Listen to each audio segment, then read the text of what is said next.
નમસ્કાર હવામાન સમાચારમાં આપનું સ્વાગત છે। સૌરાષ્ટ્રમાં અવિરત મેઘમહેર વરસી રહી છે। સૌથી વધુ દ્વારકામાં સાંબેલાધાર વરસાદ વરસ્યો છે।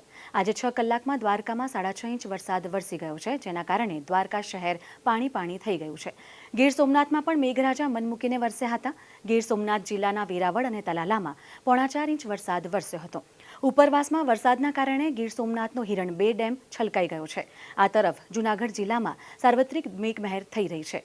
જૂનાગઢ શહેર તાલુકો તેમજ વંથલીમાં 2 ઇંચ મેઘવર્ષા થઈ હતી, તો મેંદરડા તાલુકામાં 1 ઇંચ વરસાદ વરસ્યો હતો।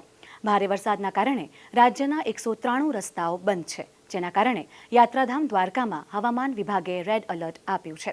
સાથે જ દ્વારકાના રૂપેણ બંદર ખાતે એનડીઆરએફની ટીમ તૈનાત છે, તો બીજી બાજુ પોરબંદર શહેરમાં 10 ઇંચ વરસાદ સમગ્ર જિલ્લામાં જનજીવન પ્રભાવિત થયું અને ઘરોમાં પાણી ઘૂસ્યા છે। તો ભારે વરસાદને પગલે અનેક લોકોનું સ્થળાંતર પણ કરાયું છે। ત્યારે પોરબંદરના સાંસદ અને કેન્દ્રીય મંત્રી મનસુખ માંડવિયાએ સ્થિતિને લઈને જિલ્લા કલેક્ટર સાથે સમીક્ષા બેઠક કરી હતી। ત્યારે જો વાત કરવામાં આવે તો જામનગરમાં પણ સારા વરસાદથી 14 જેટલા જળાશયો છલકાયા છે। જિલ્લામાં કુલ 25માંથી 14 જેટલા જળાશયોમાં પાણીનો પૂરતો જથ્થો છે। હજુ બંગાળના ઉપસાગરમાં સક્રિય થયેલ સિસ્ટમના કારણે ગુજરાતમાં ભારે વરસાદની આગાહી કરવામાં આવી છે।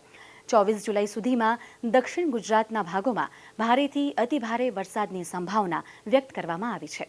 મધ્ય ગુજરાત, ઉત્તર ગુજરાત, પંચમહાલ, સાબરકાંઠા અને કચ્છના મોટાભાગના વિસ્તારોમાં ભારે વરસાદની શક્યતા છે।